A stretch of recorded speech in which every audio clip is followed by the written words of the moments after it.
一起經過，一起經過。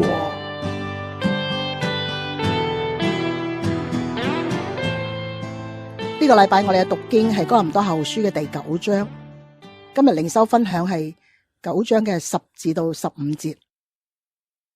叫你們凡事富足，可以多多施捨，就藉着我們使感謝歸於神。因為辦這供給的事，不但補聖徒的缺乏，而且叫許多人越發感謝神。他們從這供給的事上得了憑據，知道你們承認基督，信服他的福音，多多地捐錢給他們和眾人，便將榮耀歸於神。他們也因神極大的恩賜顯在你們心裏，就切切地想念你們，為你們祈禱，感謝神，因他有說不盡的恩賜。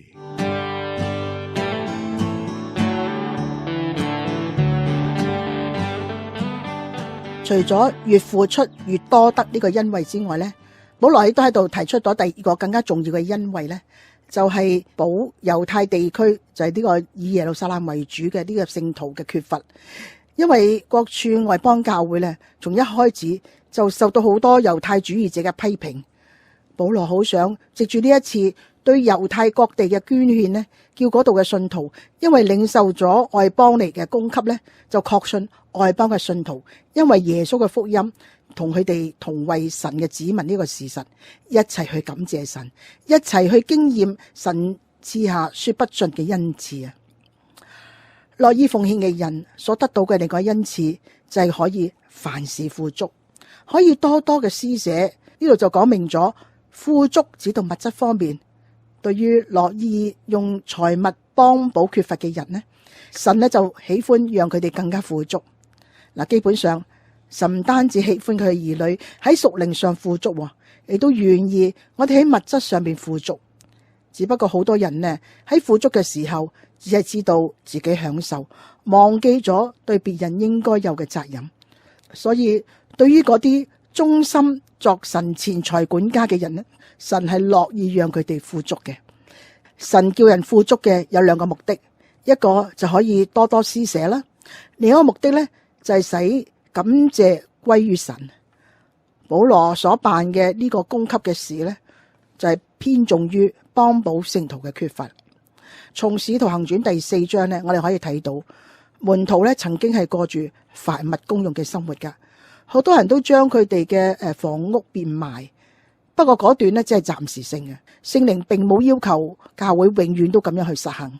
所以到使徒時代嘅末期呢，我哋就再睇唔到呢一種凡物公用嘅生活。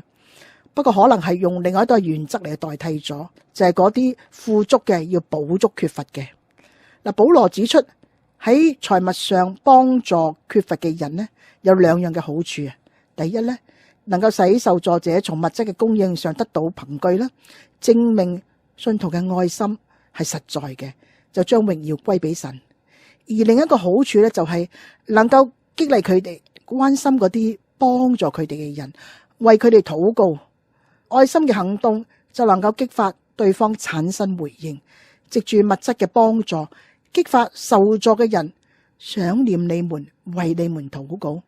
嗱，呢個唔單止係獲得一啲嘅報償，而係嗰啲咧心靈已經好疲乏，愛心已經好冷淡嘅人呢，都得着鼓勵，而覺悟到自己都應該去愛人啦，為人去禱告啊。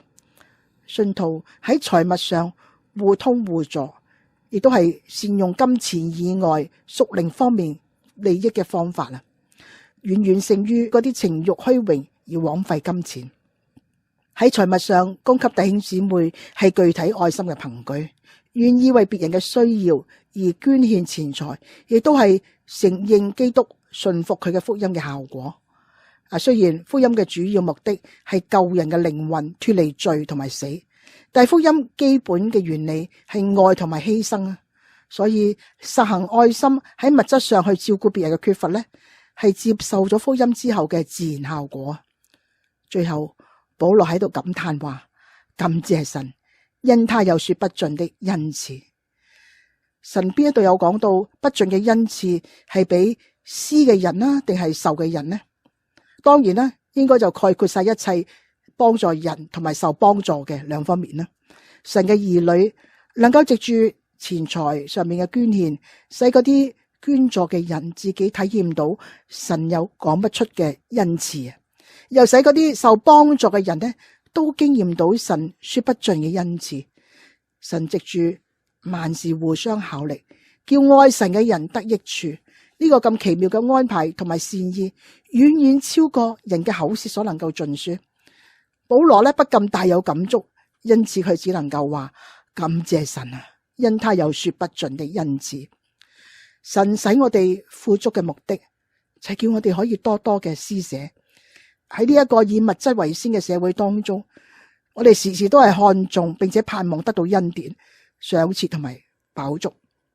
但係聖經上嘅教導卻係施比受更為有福，因為當你喺施予嘅時候，你就開始體會到神嘅心，開始有神嘅愛喺你嘅心裏面，帶俾你行善嘅喜樂啦。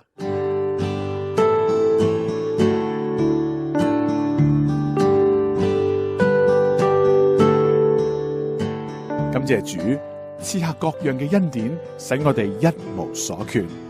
求主使我哋敏銳別人嘅需要，按照聖靈嘅感動嚟補足嗰啲嘅需要，好叫你嘅名得着榮耀。奉耶穌基督嘅名，阿門。